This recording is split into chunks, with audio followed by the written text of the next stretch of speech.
everyone, I'm Peter Kanago, Midship Cinema, and with this cruise reporting for QuirkyCruise.com with fellow QuirkyCruise.com contributor and Kailash, a legend in the cruise industry. And here we are, an Atlas Ocean Voyages World Traveler. We embarked the ship in Barcelona yesterday, and we're looking forward to a 7-day Epicurean expedition.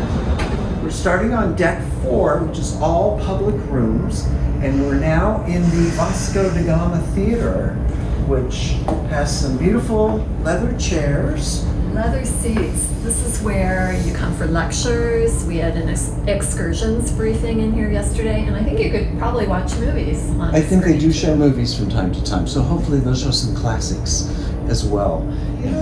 All of deck 4 on the World Traveler is devoted to public spaces, and now we are entering the Atlas Lounge, Which is the main lounge of the ship.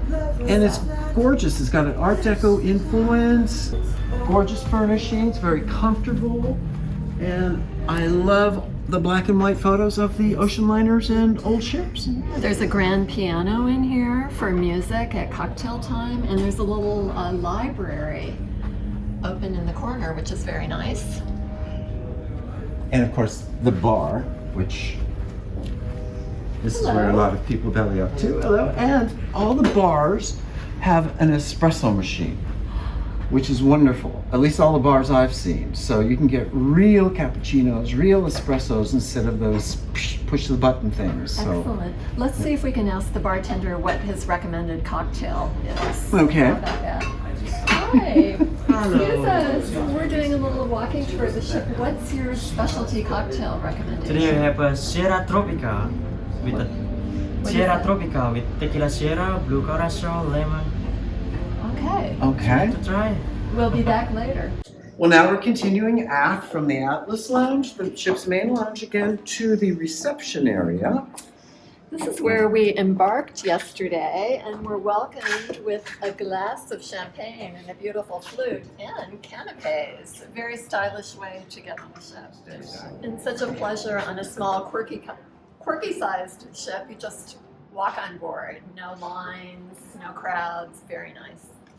And lovely little sitting areas. There's lots of nice nooks and crannies on this ship, which is something that's missing on a lot of the ships today. So we appreciate that. Now we're heading to one of our favorite spots. Paula's Pantry.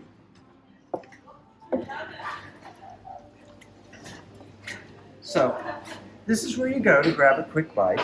They have an espresso machine, so they make really good cappuccinos, almond milk cappuccinos if you prefer it.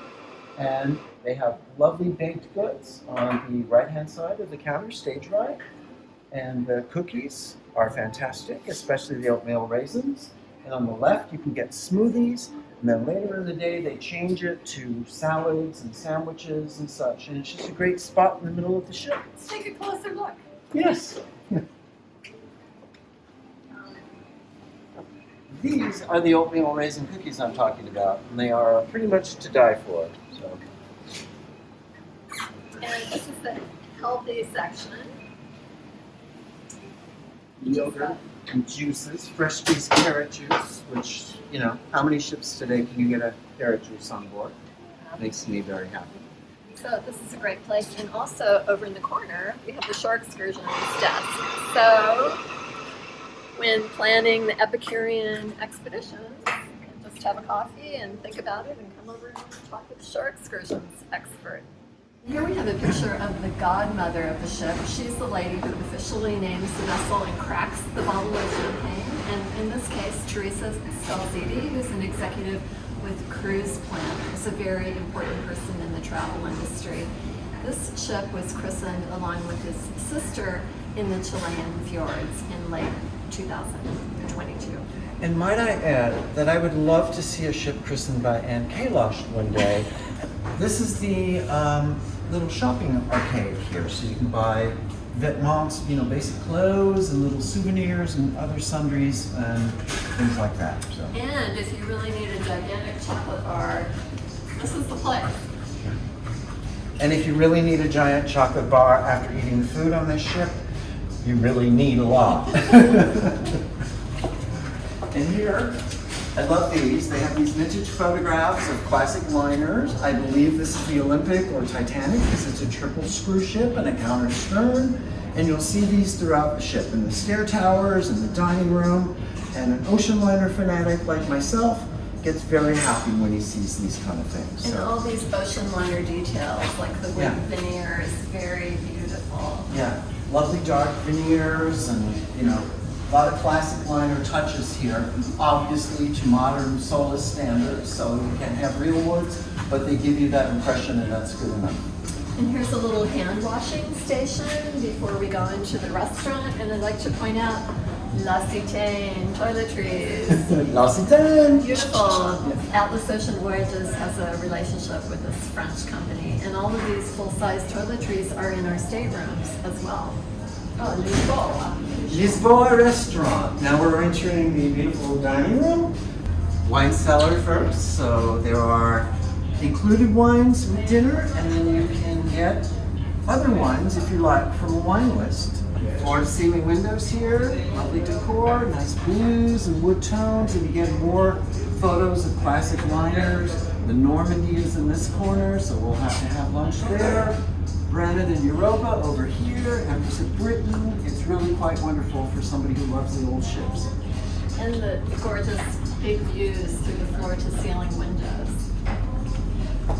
Oh, hello, everyone. They're setting up the buffet now for lunch. Yum. And for people like myself who love vegetables and vegetarian food, this ship is a dream come true because they even have a vegetarian selection on the left side of the menu. You can order all courses, just vegetarian if you like. And I love that. And then of course there's all the other dishes too. So. Peter and I are on an Epicurean expedition, which is what Atlas Ocean Voyages does in Europe. So all of the cruises have an Epicurean theme with a focus on food and wine. Queen Elizabeth is over there. Aquitania.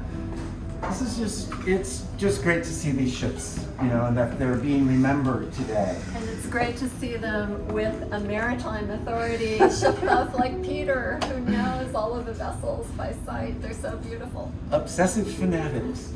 I'm from California, so eating outside it's just something we can do anytime. But for people who come to ships like this and go on these type of itineraries, they love to be able to have their dinner outside in this patio, and it's lovely. You can see the wake of the ship rolling by, and it's a very nice alternative to dining inside. Yeah, so come on come down. and have a look. There's even cushion seating. And there you have it. We have walked from stem to stern, and basically, you know, that's the kind of ship this is. It's very intimate. It's not like the big giant massive cruise ships that carry 4,000 to 5,000 people. There are 200 guests on this when the ship is full. You get to know your fellow passengers. This is the ideal quirky cruise ship. Absolutely. This is right down the hall from our stateroom, so it's a nice place to duck out for some fresh air when you're living on deck 5. And it's called the Zephyr Lounge, which is rather cute. So yeah, this is great. This is where you get a breath of fresh air, and if you have a stateroom with just a French balcony like we do, which is lovely, you can come out here and really gauge the temperature so you know what to wear that day and what's going to be ahead. So we love it. All right, and there's another one up, one more. On deck 6 we have another one of these open terraces. So again, it's lovely to have these aft terraces. You're out of the wind and you get a chance to get some fresh air. Okay, look, this is one of the top suites on board, 629. Let's go in and have a look. So this is a beautiful seating area. With portholes, which is rather unique, and the bedroom, which is larger in this category because it has the French balcony. And there's a very similar suite to this that has a full balcony, but the bedroom is much smaller, so you have a choice. I personally prefer this, but... And this type of configuration, I think it's called a horizon, actually. Et voilà! No balcony, but fresh air at the touch of a button. The rather long touch of a button, but yes. By the way, every stateroom on board comes with a backpack and a water bottle. So Atlas is doing its part to get rid of plastic on board, which is very nice. And the nice thing about bottles, you can refill them down in Paula's pantry. There's a freshwater tap, filtered water, so you have good water, not just from your tap. So it's very nice. Another nice Atlas touch is the Bushnell binoculars that you're able to use throughout the cruise. So they're provided in each stateroom and suite. And I also love this little touch of the coffee maker, an espresso machine. And these are super cool, the cups with the ship's profile on them. Yes, Very collectible. love them. This is the bathroom in the suite that we were just showing you with the window that went down. And the showers are wonderful. You have 3 settings. You have a handheld, you have a rainforest, and you have jets that shoot out. So depending on where you turn the knob, that's where the water comes out at you. And then again, the L'Occitane, toiletries, shampoo, conditioner, bath wash, and you have hand lotion here. So it's very, very nice and very, very fresh. This is a real expedition ship, which means there are lots of exploration tools, and right over here is where the Zodiacs are stored. The helipad here is not for a particular helicopter that's for the ship, but it's on expeditions. Should there be an emergency, there is a way to get people on and off the ship in remote areas. So that's what it is. But there are certain people who are suggesting this would make a great pickleball court when not in use for emergencies. Midships pool area, it's sheltered from the wind because it's below a deck. And it's a shallow pool, but it's very refreshing. You can come in here and just cool off on a very hot day. When we were on the World Navigator last year, there was a heat wave in the Greek islands. It was 100 degrees or more every day. And this pool was very, very much appreciated and refreshing. And right next to it is a lovely open air bar, which again has an espresso machine as well as alcoholic beverages. So you can't go wrong in this part of the ship. So, I've never done one of these before, and I'm not quite sure I'm doing what I need to do. And I could use your help here. Looks like you're doing pretty well, Peter. Doing my best. Anyway, I prefer to do the 12 times around the deck is a mile kind of thing because I'm really uncoordinated. But it's nice to know these machines are here in case you have a penchant for things like this. Don't forget the proper shoes. Yes, always yellow shoes. Okay, we're on the very top of the ship, all the way forward above the bridge and the observation lounge. And this is the dome atop the observation lounge. Pleasure Dome, Thunderdome, your choice. 702, 703, 704. Always do 800 sit-ups when you do a run. Okay, now we're on deck 7. That is the pool deck. And here is this nice, beautiful, spacious pool and a hot tub and a bar. And a bar with that espresso machine I keep talking about. So I have a question, sir. Do you have any beers at the bar? Yes, we have beers at the bar. What do you recommend? Well, all the beers are different, but we have also this draft beer, so I recommend more of the draft beer. Yeah, this Portuguese beer. Portuguese beer. Nice. Great. As long as it's cold, Yeah. it's good. The Portuguese connection is that Atlas Ocean Voyages is actually a Portuguese company, even though it's based in the United States. So on deck 7 now we're at the pool and we're going to head forward to the gorgeous observation lounge. Follow us.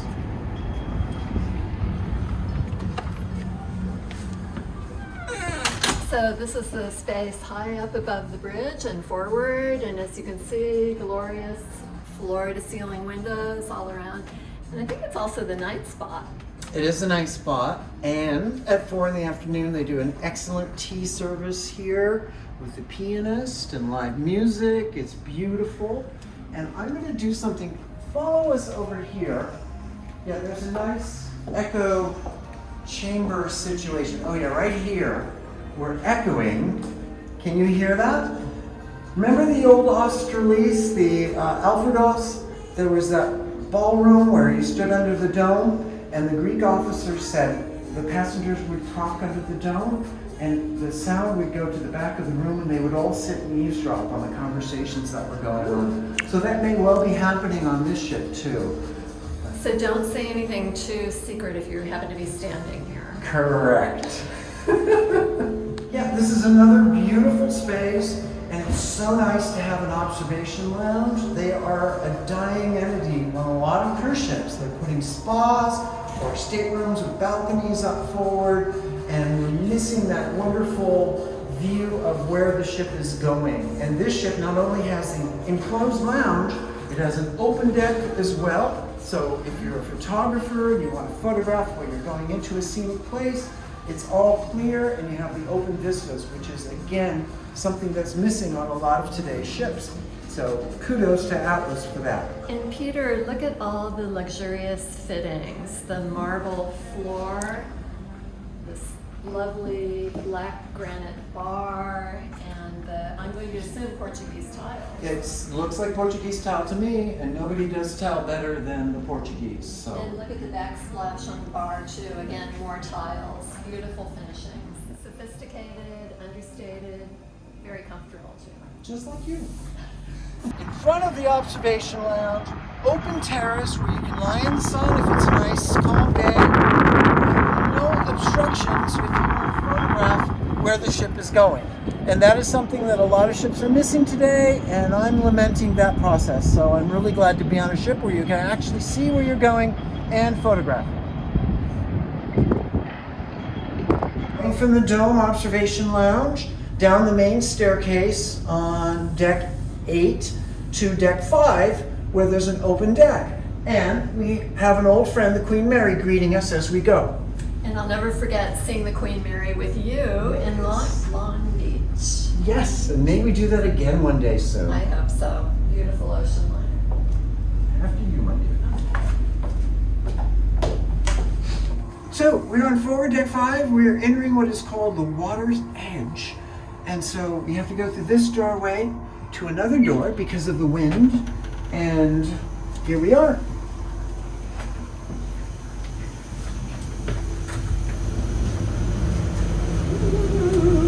Secret passageway. Yay! Okay, and this is where it can get a little complicated, but you just push.